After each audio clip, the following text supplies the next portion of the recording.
बीती 3 नवंबर को उत्तर भारत में कई जगह भूकंप के झटके महसूस किए गए हैं। इस भूकंप का केंद्र नेपाल रहा है। यहाँ पे लगातार कई बार भूकंप आ भी चुके हैं और देखते देखते ये भूकंप पश्चिम की ओर खिसक रहा है, जिसके अनुसार आईआईटी कानपुर के विशेषज्ञों का मानना है कि उत्तराखंड में भी भूकंप आने का खतरा लगातार बढ़ रहा है। यहाँ पे भूकंप आना तय है और ये अधिक तीव्रता का भी हो सकता है, क्योंकि अगर हिस्ट्री की बात करें तो पहले भी यहाँ पर अधिक तीव्रता के भूकंप आए हैं। जो हैं वो तो आएंगे ही। ठीक है, उसको हम लोग रोक नहीं सकते हैं, क्योंकि जो हम लोग बेसिक बात जो करते हैं कि इंडियन प्लेट जो है वो यूरेशियन प्लेट या तिब्बतियन प्लेट या चाइनीज़ साइड में जो है वो बढ़ती हुई जा रही है। हर साल उसका जो मूवमेंट है वो 45 से 55 मिलीमीटर का है उसका। तो ये दोनों जो है ये आपस में टकरा रही हैं प्लेट्स, है ना। तो अभी ये टकराव के कारण से जितना भी आपका स्ट्रेन डेवलप हो रहा है वो स्ट्रेन कहीं ना कहीं रिलीज हो रहा है करके, और ये रिलीज होता है वीक जोन्स के अलोंग, जो कि हम लोग अपनी भाषा में कहते हैं इसको active faults. So active fault zones जो हैं उसके अलोंग ये रिलीज होता है करके। और ये भी देखा गया है कि अब जो निचला हिस्सा है जो कि हमारा इंडो गैंजेटिक प्लेन की तरफ है, वो पोर्शन कोई करीब करीब नहीं तो 80 से 100 किलोमीटर का लॉक्ड है, वो मूव नहीं कर रहा है। लेकिन जो ऊपर वाला इलाका है जो लेसर और हायर हिमालयाज के साइड में है, उसमें लगातार दबाव बना जा रहा है और क्रीप भी कर रहा है करके।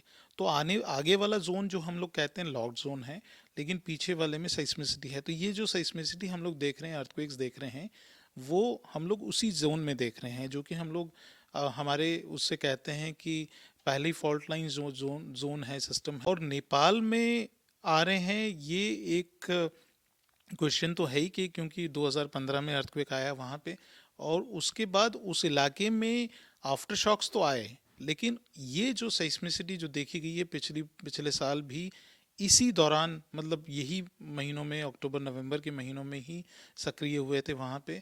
और 5.5 मैग्नीट्यूड से लेके 6.2 या 6.3 मैग्नीट्यूड का अर्थक्वेक वहाँ पे आए थे। और इस साल भी अक्टूबर में एक अर्थक्वेक आया है, 6.2 का आया है। तो ये कंसंट्रेशन वहाँ पे है इसका। लेकिन ये वाला जो अर्थक्वेक आया है 3 तारीख का जो था, वो है वो टुवर्ड्स साउथ आया है, और करीब करीब नहीं तो 75 किलोमीटर जो पुराना हम लोग कह रहे हैं कि पिछला महीने का जो अर्थक्वेक था उसके साउथ में आया। इसी वजह से कानपुर में और बाकी जो एरियाज हैं उसमें कल इवन ग्राउंड फ्लोर पे भी महसूस हुआ, इवन हमको भी महसूस हुआ, हमारा भी बेड हिला है कल करके। तो ये लगातार आते रहेंगे। और दूसरी बात मैं यहाँ पे एक बहुत ही क्लियर कहना चाहूँगा कि जो हिमालय की क्षमता है और जो वहाँ पे स्ट्रेन डेवलप हो रहा है, जो दो प्लेट के टकराव से हो रहा है, उसकी क्षमता करीब करीब नहीं तो 7.8 से लेके 8.5 तक की है। ये मैग्नीट्यूड है हम लोग कह रहे हैं। तो ये जो अर्थक्वेक्स आ रहे हैं 6.4 का भी, ये बहुत छोटा है, उस हिसाब से उतनी एनर्जी रिलीज नहीं हुई है। और बड़े भूकंप की बात करें तो 1505 में आया था, उसके बाद नहीं आया। तो यहाँ पे इस एरिया का ऑलरेडी एनर्जी अवेलेबल है। तो क्या ऐसा तो नहीं है कि यहाँ पे हमारा स्लोली जो है साइस्मिसिटी है टुवर्ड्स वेस्ट की तरफ बढ़ रही है करके। तो ये चीज़ भी हमको सोचनी चाहिए। मिनिस्ट्री ऑफ अर्थ साइंस ने एक प्रोजेक्ट दिया गया था जिसको हम कोऑर्डिनेट कर रहे हैं, और उसमें दूसरे भी इंस्टीट्यूशंस थे, साथ में हमने काम किया है।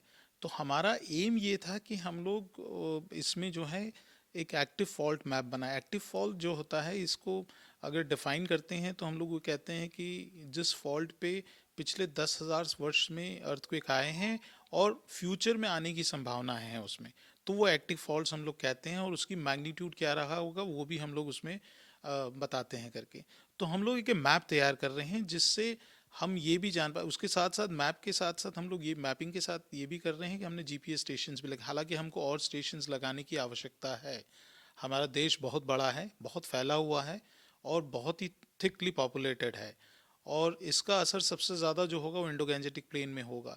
तो ये स्टडीज़ हमको करनी चाहिए, ना कि हम इसमें बैठे रहें और इंतज़ार करें कि बड़ा भूकंप आए उसके बाद हम लोग एक्टिव हों यहाँ पे। तो हम लोग एक एक्टिव फॉल्ट एटलास बना रहे हैं, जो कि हम चाहेंगे कि ये मिनिस्ट्री ही इसको रिलीज़ करे और ये पब्लिक डोमेन में जाए करके। जो कि अर्बन प्लानर्स हैं, जो भी लैंड यूज़ करना चाहते हैं इस एरिया का, और जो भी कंस्ट्रक्शन लॉबीज़ हैं, इसको यूज़ करें और उसी के बेसिस पे अपने बिल्डिंग नॉर्म्स के हिसाब से अपनी बिल्डिंग्स तैयार करें। तो इसी तरह से हम लोग मिनिमाइज़ कर पाएंगे। बेस्ट यही है कि हम मिनिमाइज कर पाए, हम लोग उसको रोक नहीं पाएंगे करके।